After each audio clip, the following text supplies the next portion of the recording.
I always found it super weird that some organizations treated hiring like they were some marketing magazine subscription from the 80s and 90s. Okay, bear with me here. If you signed up now, you'd get 45% off. No, wait, 50, 60% off. It was always about recruiting. It was always about signing up that new acquisition. So I always wondered what those magazine companies were actually doing for those that were already subscribed, that had been getting their subscriptions to Sports Illustrated or Vogue or whatever for years and years. How were they rewarding loyalty and working to retain those customers, for instance? Well, the short answer is they weren't. They weren't doing absolutely anything. Thankfully, the world of work has changed a lot in the last couple of years, but we really still have a long way to go when it comes to retention, to actually inspiring people to stay and thrive. My guest today wrote an amazing book on this very topic, and I am super stoked for you to hear what he has to say. Hold on.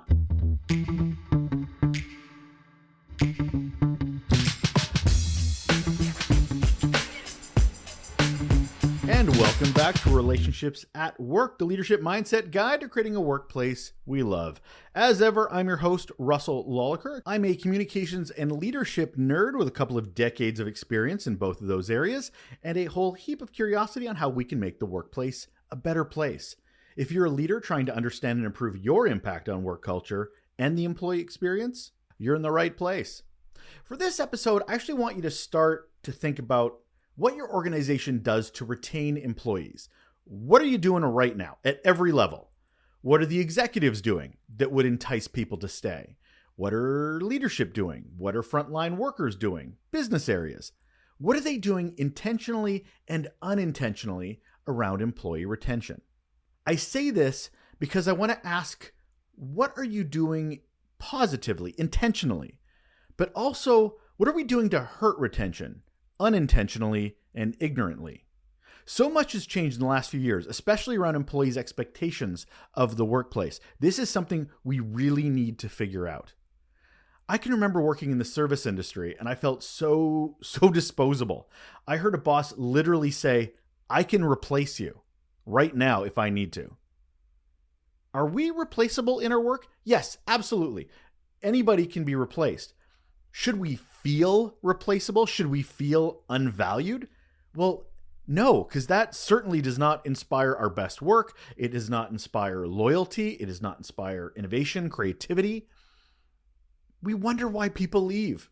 We make excuses when they do. I've certainly worked for a few bosses that have come up with some pretty doozy excuses as to why they were possibly losing staff. I'm sure you have too. But we can do better. We can absolutely do better as leaders. Myself, I kept a team, the same team, for 12 years in one of my roles. It's not a super secret, complicated formula, but it is intentional. It is effort. My guest today, Joey Coleman, I am thrilled to have on this show. I've wanted him for a little while now. He's one of those acquaintances who've traveled in the same circles with me when we were both so focused on the customer experience, but we never actually connected virtually or in person until now. It just took employee retention to bring us together. Let's get into it.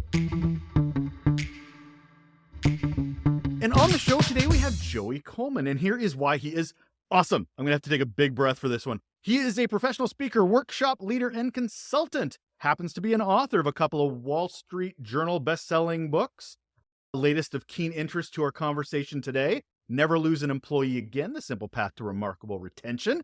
For more than 20 years, he's a chief experience composer for Design Sympathy, an experience branding firm, helping shape customer and employee interactions in order to create raving fans and zealous advocates. Helped organizations like Zappos, Whirlpool, NASA. I could just keep going on and on and on. But the real important thing is he's here. He's going to talk to us today. Hi, Joey. Russell, I am thrilled to be here. Thanks so much for having me on the show. Thanks to everybody who's joining in, listening, or watching.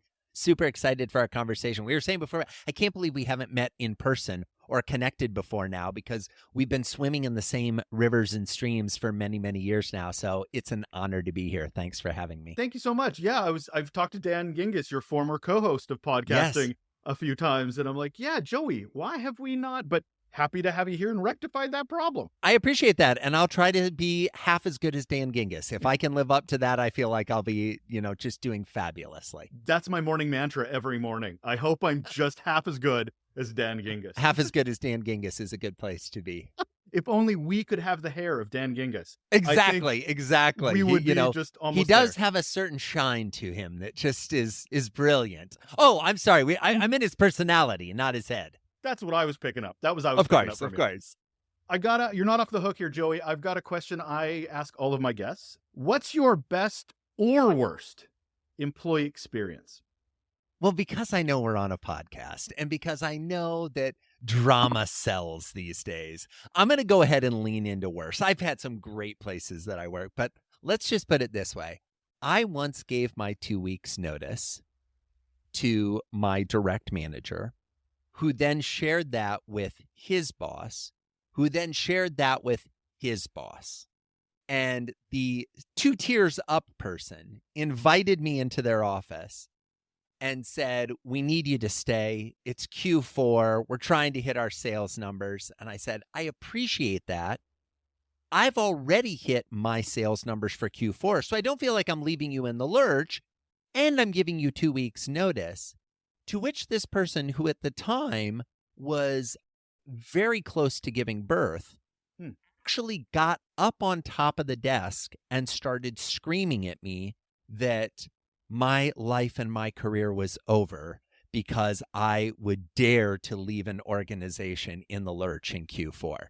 I think there were some other things going on, and I say that now from a place of empathy, but it was not the HR-friendly conversation that I think the Human Resources Department would have been excited about. Long story short, it all sorted itself out. But yes, that was definitely a memorable and remarkable day in my career. How do you walk out of that room, Joey? Like, what do you, like, my jaw here's pick the it up thing. and walk? Yeah. I say this from a place of love and respect. I was really good friends with her boss's boss. Okay. That and I helps. walked out of her office and I walked down a couple hallways to the office of her boss's boss. Okay. And I said, I'm going to bring you up to speed on something so that you hear it from me before you hear it from anyone else. He was, needless to say, quite concerned and was like, what is actually happening? I said, I don't know, but I'm going to make the handoff smooth. I'm going to try to leave in good stead. And it's just not for me anymore. It's clear. Mind you, I had joined a team with 10 people 10 months earlier. There were only 2 left. That gives you an idea of how they were approaching retention and employee experience. So let's just say it was not a surprise to anyone in the organization other than the person who was going to get in trouble for losing yet another team member. Yes. But I hope that person is talked to about losing so many people, because, I mean, there's organizations that are dropping people left and right, and they're like, oh, they're just going to new opportunities. Wait a second. There is a common denominator here, and it happens to be a particular person in your organization. And yet a lot of organizations are like, gloss over it, giving excuses, really but they don't do anything about it. They really do. And I think part of the reason for that, Russell, is historically, it was still poor behavior, but you could get away with it a little bit. I mean, it's been an employer's market for many, many years. We've now reached this point where it is an employee's market. And I don't think that's going away anytime soon. I would posit at least in the next decade or more. And so as a result, I think a lot of organizations are going to have to undo their bad behavior from previous generations in terms of how they treat their people. I want to backtrack just a moment here, because I always find it really interesting to talk to people that started a lot of their work in the digital space in customer service, customer experience, customer journey, which is where I started as well. Now, you and I would not be talking about employee retention 5, 6 years ago. It would be just about the customer. The customer, Correct. Customer equals money. So what's changed? Because now you're out with this great book. You have a previous great book, Never Lose a Customer Again. Now you've shifted to employee. I pivoted in 2018. I did a Google search. There were 20 times the amount of customer books than there were employee experience books. So there's obviously been a shift. What happened? I think a couple of things happened, Russell. I mean, number one, you and I say this respectfully, I think both knew when we were working more predominantly in customer experience that employee experience was just as important. You can't have a remarkable customer experience if you don't have great employees to deliver that experience. So I had been in the space about 5 minutes before I realized that. But what I also realized is that in most organizations, customer experience is the purview of operations, customer support, customer success, customer service, account management, maybe even marketing and sales if you're a really forward-thinking organization. Whereas employee experience, until I'd say very, very recently, and I'm going to define recently as the last year or two, has been predominantly the responsibility of the people department, the human resources department, whatever department is responsible for those type of administrative activities. And whereas I think for 20 plus, 30 plus years, there have been speakers and authors and consultants and folks like you and me pounding the drum of everyone's in customer experience, everyone's in customer service, customer experience. I think that similar message has been put out there as far as everyone is responsible for employee experience. Everyone's involved in creating the types of touch points and interactions and magical moments that contribute to whether or not somebody likes to come to work, whether they're engaged, and whether they stay. And so, like you, I think we're at the forefront of this conversation in the same way if we were to roll back to kind of the Joseph Pine days of, hey, customer experience is relevant. I think we're just at the beginning of the conversation for the relevance and importance of employee experience. Well, you talk about that it fell to this particular department, human resources. They are in charge of all things employee experience, employee engagement, labor relations. That certainly seems to be changing as well. I've talked to the director of people and culture at UC Berkeley not too long ago. They're trying to do this whole shift away from the whole concept. How has it been transitioning in your research for that organization to grow within the culture of the organization? Well, I would say first and foremost, I've noticed a change in nomenclature. Like, let's stop and think about the fact that for decades, it was HR or HR if you're from across the pond, or human resources. And then we had some folks that started to say, well, no, it's more like human relations. It's not, stop treating the people like a resource. It's human relations. Then you had people coming on the scene saying, no, it's about people, because that makes it universal, that makes it less judgmental, that sees these people less as an asset and more as part of the team. And then we added what I'm hearing a lot of now is P&C, people and culture. Now, the challenge I have with P&C is it implies that they're two separate things, right?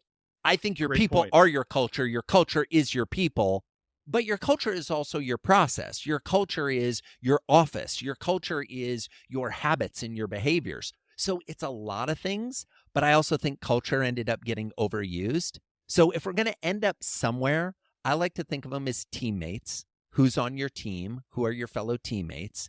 And they're all part of the people department. Those are my preferred, if you will, words to describe the space that we're in. Overused words in the workplace, Joey? Go Shocking, on. right? Lies.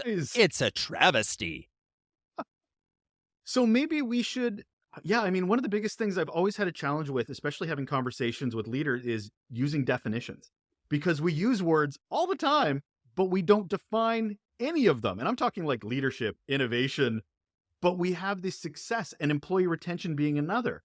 What is employee retention? Because that's what we're really digging into today. Is it keeping an employee from birth to death when they apply? Or is it, we got them for 5 years, so we're considered retaining them? How have you seen it best defined?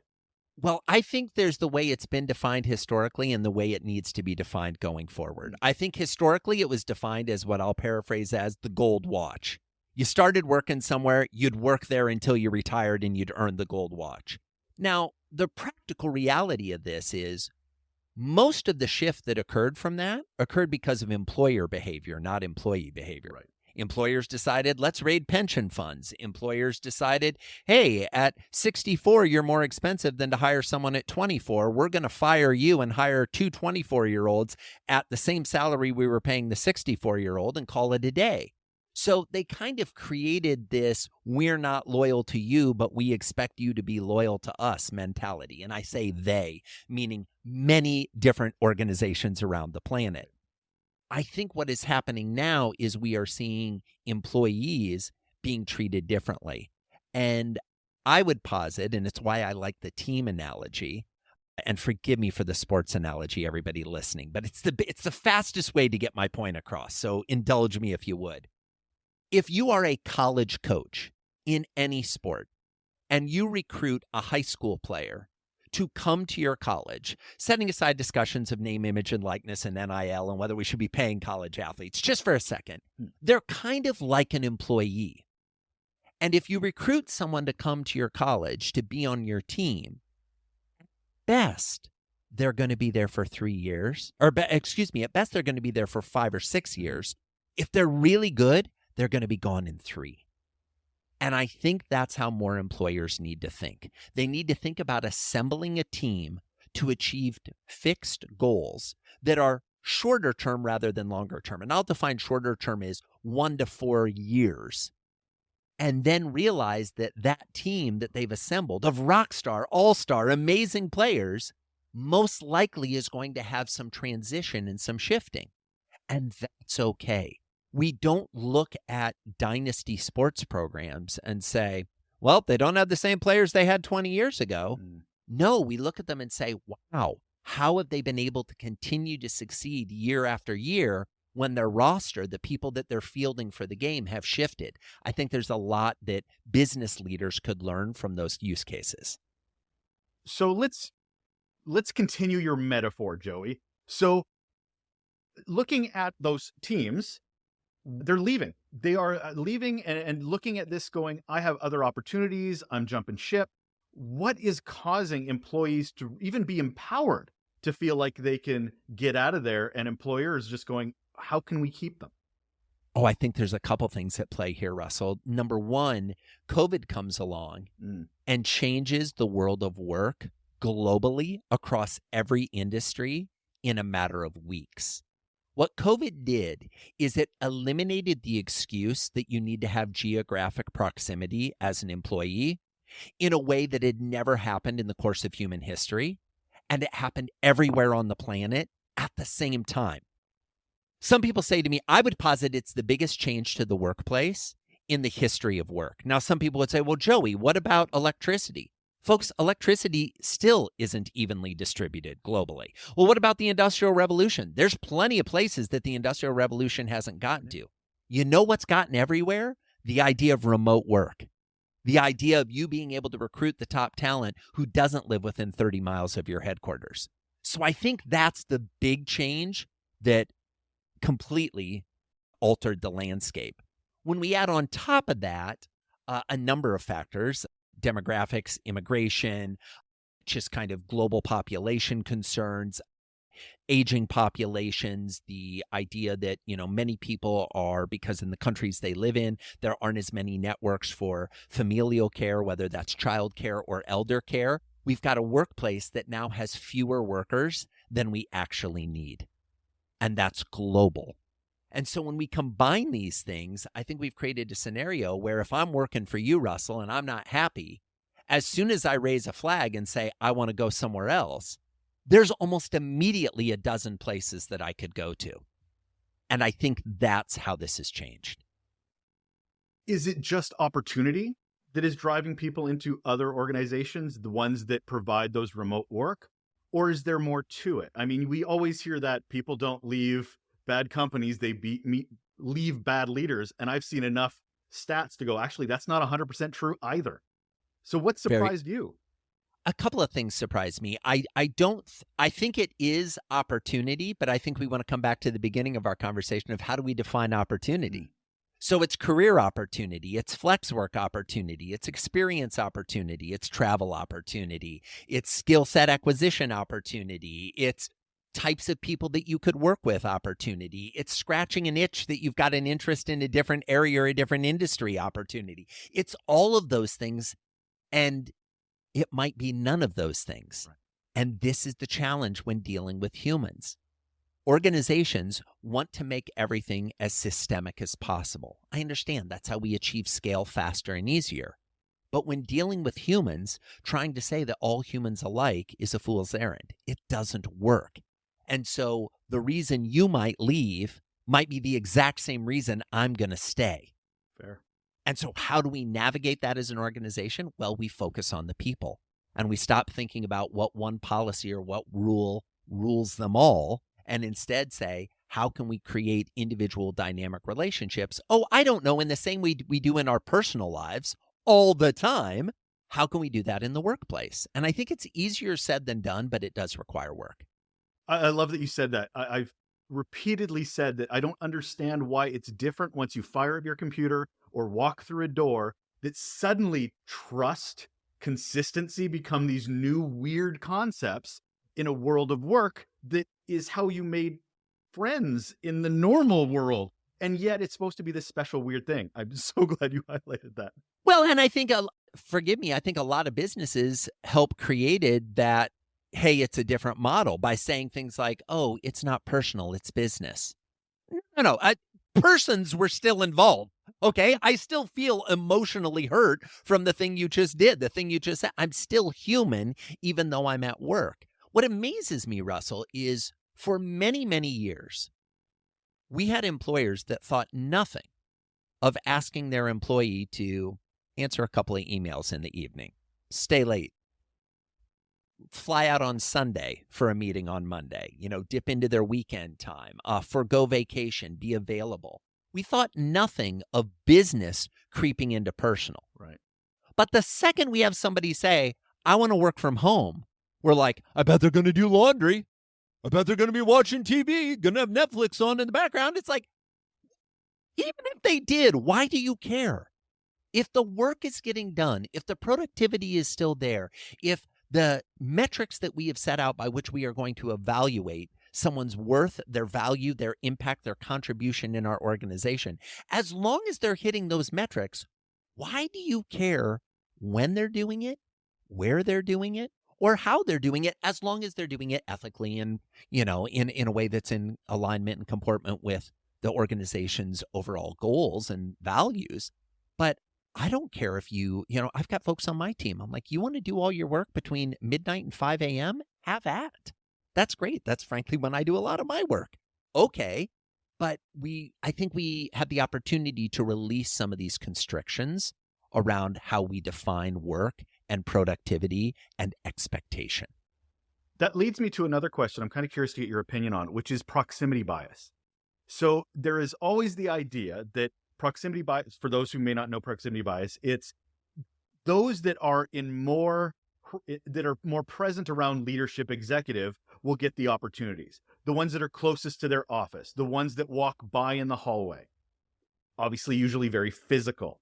So in the idea of employee retention and this new world of remote work, proximity bias pisses me off, to be completely blunt, because it doesn't account for diversity. It doesn't account for economics. How are you feeling like is it gone, or is it something that's still going to be a problem? Well, I mean, the real kicker is, Russell, I don't know that it ever accounted for diversity or economics. Yeah.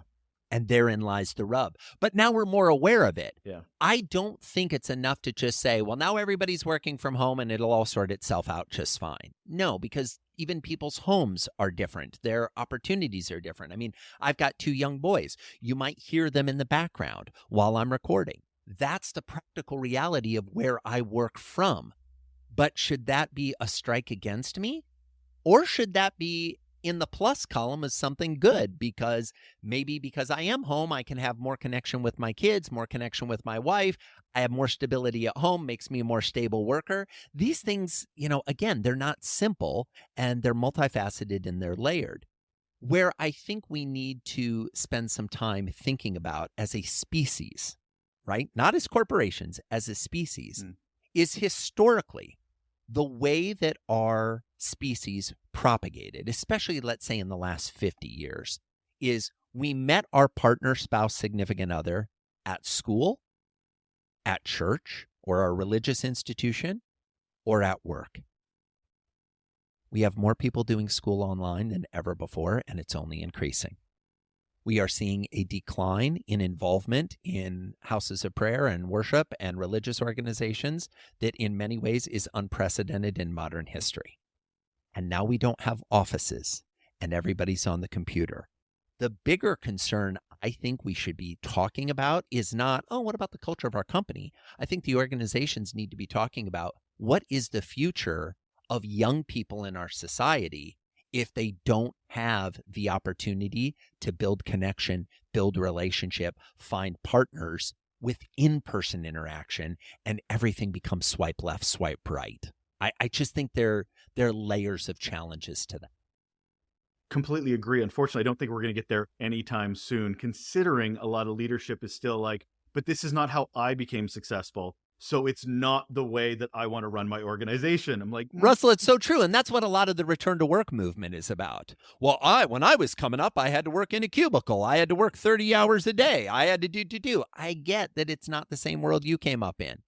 But when you were coming up and you had, I don't know, the internet and mobile phones, it didn't work for your boss's boss to say, well, back in my day, we had to use rotary phones, or we used to write letters, or what's this internet thing? This is the way technology evolves. This is the way work evolves. This is the way our species evolves. And we have two choices. We can either go with it and try to be as thoughtful and as conscientious as possible, or bury our heads in the sand and say, don't worry, it's going to swing back to the way it was. Just you wait and see, whippersnappers. And it's like, that's not going to happen. I'm sorry. I want to look at this holistically for a moment, just take a step back, because employee journey is always a thing I find really, really interesting. Because anytime organizations bring it up, it's piecemeal. We talk about onboarding.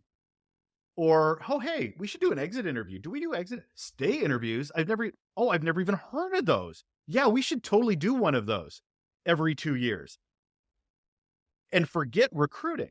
So there's no idea for most organizations to understand, to look at as a holistic promise that we make in onboarding that we are to be fulfilling till they leave the organization.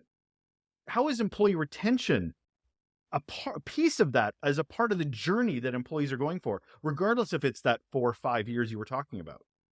Well, Russell, I would posit, and the research supports my hypothesis, that employee retention begins before you even have a job offer. In my book, I outline 8 phases of an employee journey that start with when you first think, I might like to work there. You might not even know if they have any open positions. Okay, you can either come through the path of that's the organization I want to work for, or you see a job listing or a posting and you're like, ooh, that position feels like a good fit. Let me learn more about that organization. But most likely you're coming down one of those 2 paths. That's when the conversation about engagement, retention starts. When does it end? Well, if we look at boomerang employees, those are employees who have worked somewhere, they leave and go somewhere else, and then they come back to the organization. Retention never ends. Ideally, because it's also the case that the 8 phases that I talk in my book, the last phase is the advocate phase. You can have advocates that aren't on payroll. If I were to ask you, Russell, where is the best place you've ever worked, not counting where you work now? I imagine a name comes to mind. Yeah. And if I was a young person coming up, or if I had a certain set of skills or a certain place in my career evolution that you thought I'd be a good fit, my hallucination is you would say, Joey, you should look at going to work here. It was amazing.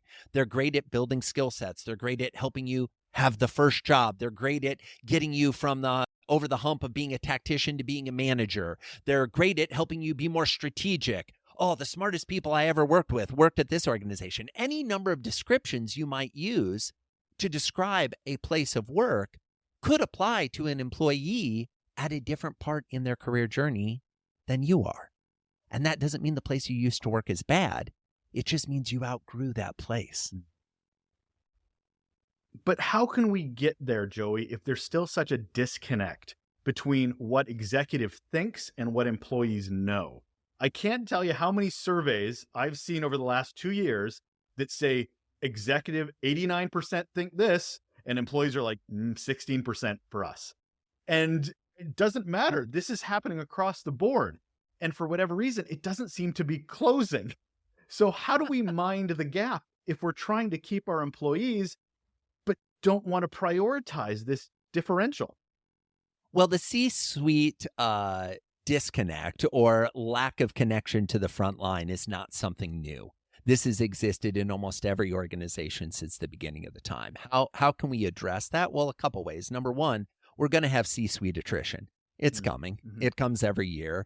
And with the graying of our workforce, and folks moving towards retirement, especially the baby boomers now, we're seeing a huge turnover in the workplace that we really haven't experienced in decades, if ever.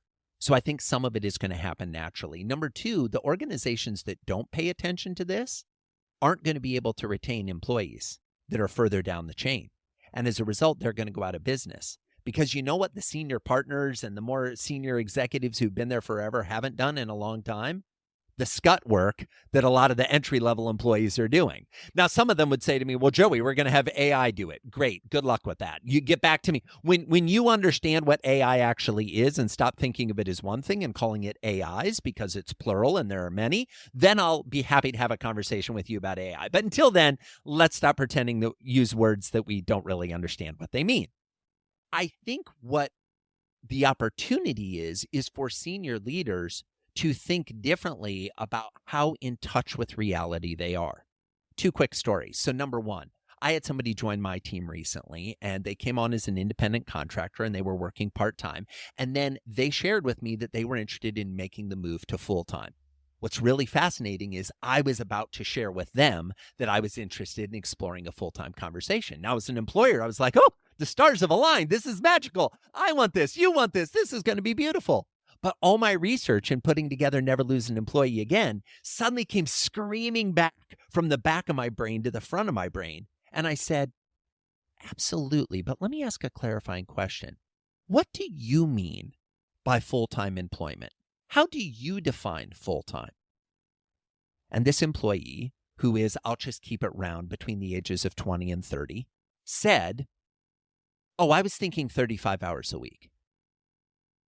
Now, in my world, Russell, when I was 20 to 30 years old, my definition of full-time was 70 hours a week, okay? Fair. I'm not saying I was right, okay? Let me be abundantly clear. And the choices I was making were foolish and ridiculous and probably spoke more to the fact that I was coming up in like large law firm environments and consulting environments where that was the norm.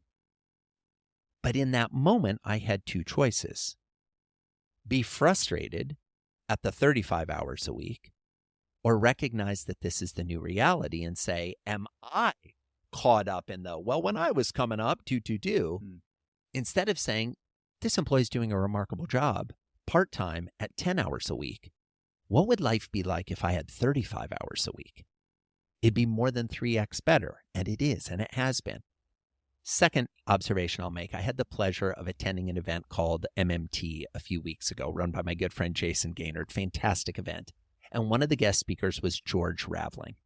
George Raveling is famous for a couple of things. He was one of the coaches of the Dream Team at the Olympics. He is a collegiate basketball coach. He's been absolutely just incredible. He's the guy who's responsible for Michael Jordan signing with Nike. If you watch the movie Air, he's in the movie. And Michael came out afterwards and said, hey, with all due respect to Sonny, I signed with Nike not because of Sonny, the character played by Matt Damon. Right. I signed because of George. Okay, this guy's been there, done that, got the t-shirt. Not to mention, he also is the owner of the I Have a Dream speech because he was providing security for Martin Luther King Jr. on the steps of the Lincoln Memorial. Wow. The day of the I Have a Dream speech. And as Dr. King walked off, young George Raveling said, Dr. King, could I have your speech? And he handed him the original speech with his handwritten notes. Okay. This guy has lived it all. Like he's had an amazing life. He's 86 years old.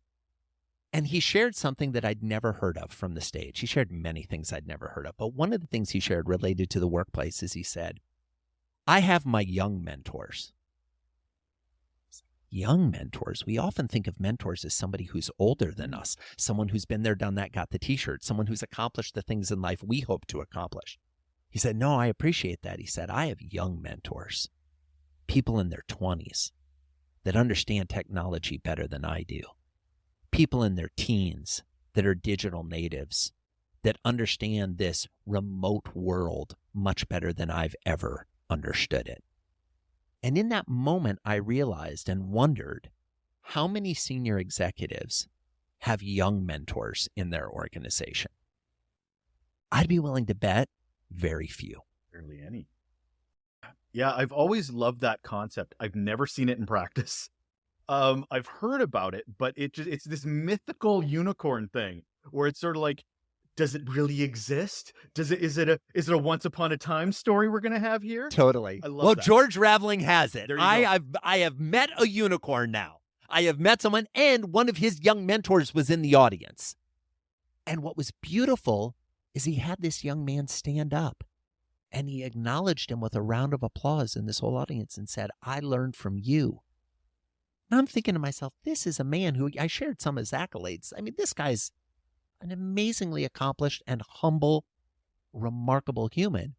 And here he's on stage saying, clap for my young mentor. Right. He's the one that's keeping me young and keeping me focused and getting me learning and trying new things. I thought, oh, I need more young mentors.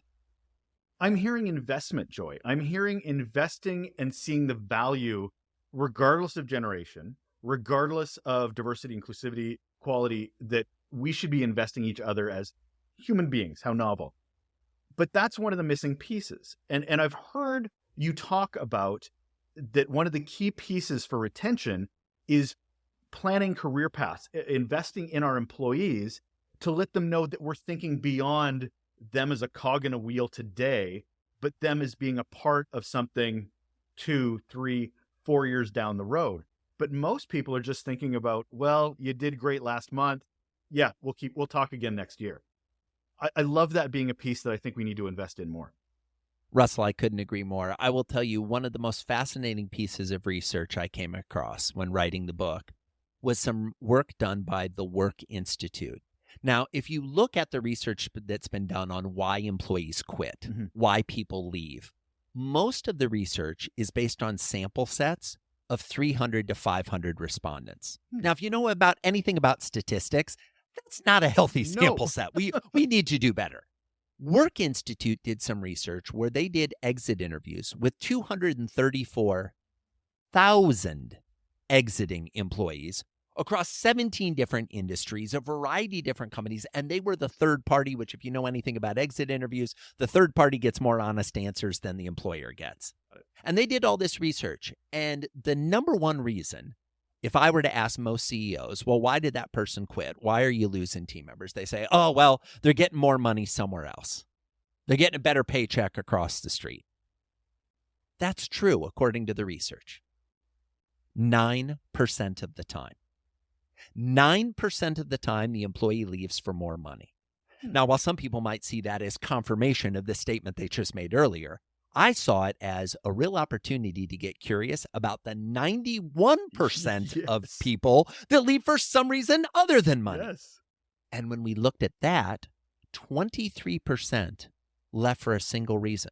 So 2.5 times the number that left for money. Left because they didn't see a clear career path forward at the organization they were at. They couldn't see what their next job was if they continued to perform well at that company. No one in that organization was helping them to see it. No one in that organization seemed committed to guiding them to that role. And they realized, I need to take ownership of my own career and move somewhere else if I want to advance. Now, what's interesting about that philosophy is that philosophy mirrors many senior executives. Well, no one showed me my career coming up. I pulled myself up by my bootstraps. I figured it out. I did it myself. Okay. But shouldn't we try to be better? If we know that it didn't work that well for us and we had to have a boatload of trial and error, why not make it better for the next generation of workers and say, hey, Russell, you've been in this job for about a year now. You've been working in the call center. Your call center scores are fantastic. We need to let you know a couple things because you're great at resolving calls and, just serving our customers. There's a couple different paths for somebody with your skill sets. You could continue to be a call center agent, and we have this type of opportunity to promote you and give you pay raises, et cetera, et cetera. You could also go onto our manager path, where you become a manager in the call center, teaching other people and managing them. You could also become a trainer within our organization, training people not only that are coming into the call center, but throughout our organization on the importance of customer experience. But we also have some interesting other customer experience positions. We've got a head of customer experience that sits over in marketing. We've got a customer experience person that works with all of our vendors. Maybe you don't even like to do customer experience. You're just really good at doing whatever needs to be done in the moment. So Russell, where do you want to be a year from now? And have an honest conversation. Yeah, I don't have an answer for you, Joey. Fair enough. And many of your employees won't. Yeah. But you know what they'll appreciate? They'll appreciate that you asked. And they'll appreciate that they're in conversation with someone who clearly is invested in and has a vested interest in their ongoing professional development and success. When we feel that we're working for somebody who cares about us, when we feel that we're working for someone that is going to help shepherd our career forward, I don't care how old you are, how long you've been in business, what your CV looks like, that's a good place to work. You feel valued, you feel appreciated, you feel like you're part of the team. This stuff isn't rocket science. It just requires a little intentionality. And it's not a checkbox exercise, because you will see this being, well, I talked to them this week. Yeah, but did you? But did you? But it was in my to-do list. My boss told me to talk to my employees. Oh my gosh. So I should do that.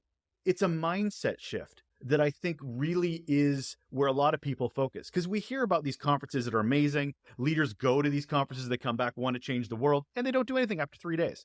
Or they'll do one really cool workshop that they saw, and then it doesn't lead to anything. I bring this up because in your book, you do case studies from around the world. And I'm giving an example that feels very North American. Does this mirror across the planet when it comes to what it takes to keep employees, why they're leaving? Is this international, Joey? It is. The short answer is it is. Now, let me expound on that a little by saying a couple things. Number one, there are absolutely cultural nuances globally. There are absolutely nuances depending on the industry you're in, for lack of a better way of putting it, the age or the development of that industry, the regions of the world you're operating in. But one of the things that was really important to me was that we had a case study in the book from all 7 continents, which I think I might be the first business book to ever do that. And here's why it was important. Not for the ego stroke, the Guinness Book of World Records. Yes, we had one from all 7 continents. No. It was because I had a hypothesis that human beings have the same desires when it comes to work, have the same hopes when it comes to work, have the same fears when it comes to work, regardless of how old they are, their race, their gender, where they work, the type of industry they're in, the country they live in, etc. And the research showed that. Often, as an American, we have a tendency to look at the American version. But I can tell you that this is modeled in Europe. It is modeled in Australia. It is modeled in Africa, in Asia, in South America. These same challenges with employees coming to the table saying, I want to know that I matter. I want to know that you value me. I want to know that I'm appreciated. I want to be doing things better at a higher, rate, at a more effective salary or payment schedule 2 years from now than I am today. I'm willing to work towards making that progress, but I'm expecting you, employer, to be to be as committed to that same goal and that same forward drive as I am. Goal and that same forward drive possible if we're willing to focus in on these employee experience conversations. I've loved this, Joey. To be honest, I'm looking at the clock going, I got to wrap it up. I don't want to wrap it up. I got to wrap it up. We could go in so many different directions, but I'm going to wrap it up with the question I ask all of my guests to wrap it up. And what's one simple action people can do right now to improve their relationships at work? Take a big swig of water there, sir. Take a big sip of water here. All right. You asked. I'm going to throw down a gauntlet, Russell. Okay, now the technique I'm about to suggest will cost you $0, completed in under 5 minutes, and everybody listening to this podcast is fully capable and able to do it. Whether you will or not depends on you. Here's the challenge. Pull out your phone. Open the camera. Slide it over to video. Flip it to selfie mode. And I want you to shoot a video of yourself. And I want you to imagine holding the camera up in front of yourself and shooting a video. And the script goes something like this. Now, before we get to the script, Russell, I want you to think of the employee who is most valuable to your organization. The team member that if you didn't have them on the team, you'd struggle mightily. The person who just, they're fabulous. They're wonderful. They're so important. I want you to think of that person. Now, what's interesting is everybody listening has already thought of someone. Now, this may be a coworker or a colleague. It doesn't necessarily have to be a direct report, but if you're an employer, this works even better. Or a manager, if it's somebody that reports to you, this works even better. But it could be somebody who's above you, somebody who's on par with you. Doesn't matter. And you pull out the phone and you shoot the following video. And I'm going to pretend, Russell, that I'm making it for you just to give a little context. Hey, Russell. I was listening to Relationships at Work, this crazy podcast the other day, and they had this guest from the U.S. He was bonkers. His thoughts were kind of a variety of different perspectives. But at the end of the podcast, he challenged us to do something. He challenged us to think of the team member that we couldn't live without. The team member whose contributions are so valuable, are so significant, are so valuable, that we couldn't operate without them. And I got to tell you, as soon as he asked us to think of somebody that fit that description, I immediately thought of you. You're amazing. Whenever we're looking for ideas, you've always got something. You've got a smile on your face all the time. You're a delight to work with. You're fun to hang out with. Remember that one time when we had to stay late and we hung out afterwards and we got some pizza and some beers and you were telling me about growing up in Kentucky? I remember thinking, oh my gosh, I like this guy. He's got an amazing life story. He's got an amazing experience. But here's what I've realized. I don't tell you enough how grateful I am to have you on this team. I don't tell you enough how much we appreciate your contributions, how much it means to me personally to know that when the chips are down, when we're up against the wall, when we're having a hard time with any one of our customers, that I can bring you into the meeting, and not only will you make it better, but you'll help us to think better. You'll help us to avoid this problem in the future. You will help us to be the best version of ourselves. Russell, thanks for being you. It's a delight to work with you, and it's an honor to call you a teammate. And then here's the pro tip, friends. Text it to them immediately. Do not watch the video. You're going to want to watch the video. You're going to want to pull the video and say, oh, how do you? You're going to want to look, what was the lighting? Do not do that, because here's what I know. If you do that, you won't actually send it. You'll go shoot another one, and then it won't be as authentic. It won't be as vulnerable. It won't be as real. It'll feel scripted. Just text it to them and see what happens. Here's what we know happens based on the research. Number one, they will watch that video on average within 90 seconds of receipt. A texted video gets watched by the recipient within 90 seconds of receipt on average. Number two, they will watch that video more than once. Why? Because you've just given them proof that they matter. And humans globally are dying for proof that they matter. Number three, they will show that video to other people.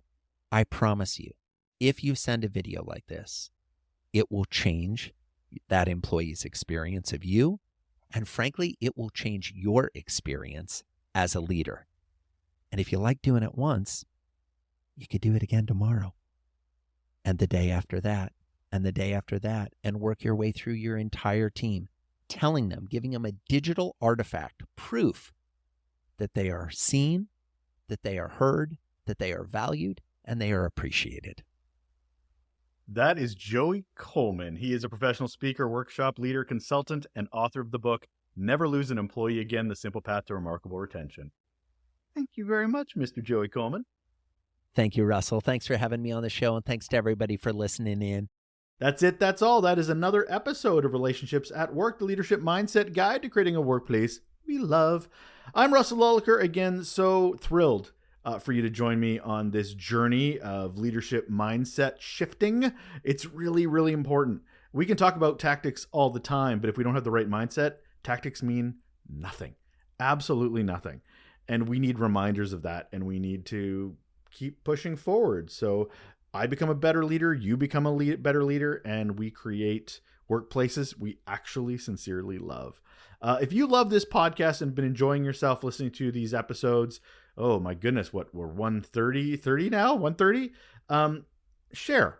let others know that it's worked for you. Let others know of a favorite guest of yours or an episode that really resonated, whether it's in a text, an email, however you share information. I'm not here to judge. That's on you. But anything to spread the word would really be appreciated and really help the show grow. Thank you very much for your time. Take care.